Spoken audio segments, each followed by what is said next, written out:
If you're currently dating or beginning to date and you've come across this idea of attachment styles and it's kind of putting you off because you're thinking it's even more of a minefield now, or maybe that your attachment style is actually causing you to keep getting into the wrong kinds of relationships, or maybe struggling when you are in healthy relationships and you're pushing people away.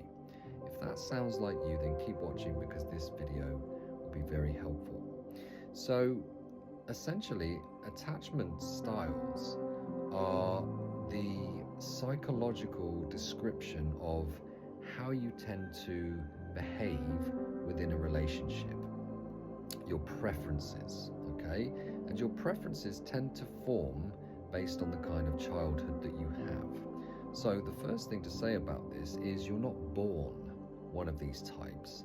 They're actually conditioned into you by the experiences you tend to have in regards to your caregivers and other situations that happen to you as you're growing up.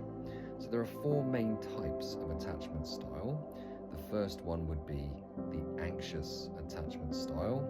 Those are people that tend to need a lot of reassurance. They're constantly afraid that they're going to be abandoned or that they're not getting enough attention. They're quite needy, they're quite clingy. Second one would be the avoidant type. Now, avoidant people tend to be people that haven't had a lot of their needs met as children, whether it be emotionally, physically, and therefore they become quite independent and almost fearful of closeness. They don't trust people very much, and therefore they're quite distant, they're quite maybe avoidant, I guess. There you go, there's the word again.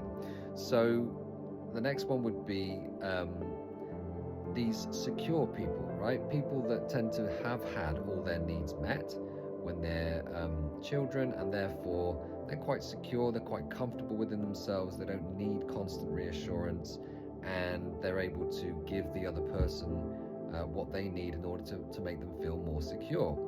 Now, that's the one that most people would like to be, but they tend to find out, because once those people get into relationships, they tend to stay in those relationships, and therefore they're not in the dating pool very often.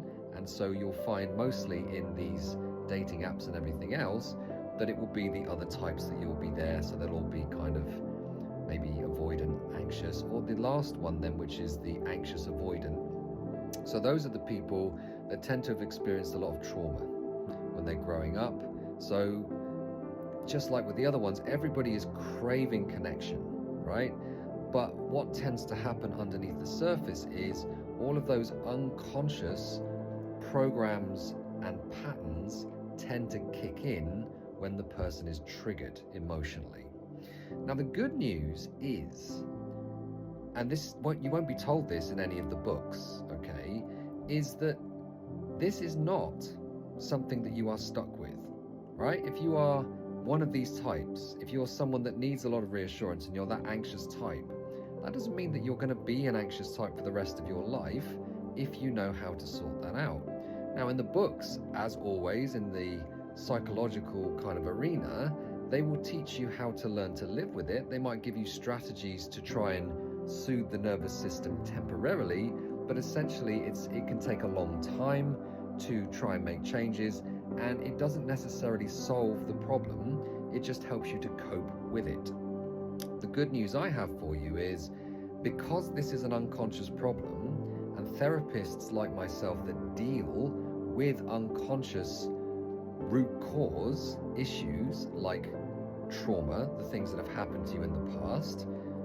So essentially, if you're someone that's had a lot of trauma as a kid, or even growing up in other relationships and abandonments, because one of the things that creates problems in relationships and they become avoidant is because they've been in very toxic relationships and felt trapped. So now, whenever someone's getting close to them, they're like, back off, because their nervous system is saying, oh, this is another potential situation where you might get trapped again.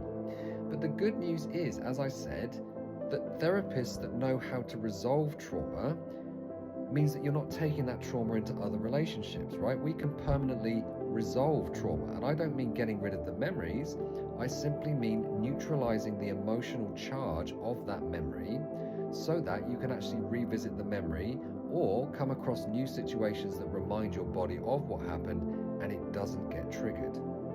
What is a traumatic memory without the emotion? Wisdom, right? So you've got just the learnings, and it means that you'll be more secure going into the next relationship, because it's not going to be about all of that. It's just going to be about what's happening now. Same thing with the protective mechanisms that are formed to try and protect you from those things happening again. Anxious states, right? You get anxious whenever your body goes towards a relationship.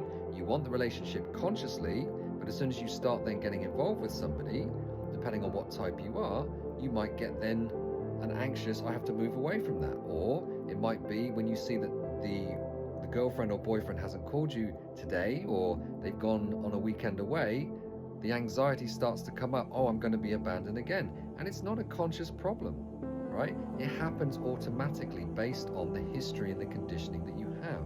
But once again, we can permanently resolve that so that you can feel secure in yourself. And then finally, self-esteem is another big player here, and it will be based on limiting beliefs that again will be what you made it mean as those traumatic things were happening, and therefore there is an unconscious belief, and therefore I'm afraid of being abandoned, or I seek validation, I seek that constant reassurance, or whatever it might be, and I'm always frightened of being abandoned because there's a part of me that doesn't believe I'm good enough or worthy of love based on what happened to me as a kid. Good news, we can sort that out as well. So once again, this is not something that you're stuck with. If you're serious about investing in yourself and permanently resolving these unconscious issues so that you can go into relationships as a secure type, right? Someone that doesn't need the other person to be or do or, behave in a certain way in order for you to feel secure, which means you're less likely to push people away or have arguments or drama in that relationship, and that you won't be worried all the time that you're going to be abandoned. So if you're interested in finding out more about how to do that and actually signing up, you're welcome to have a free introductory session to ask any questions and find out what your needs are specifically. Get in touch. The link's in the comment section, or just send me a private message and I will be happy to help you to resolve these things permanently. Look after yourselves, and I'll see you again soon.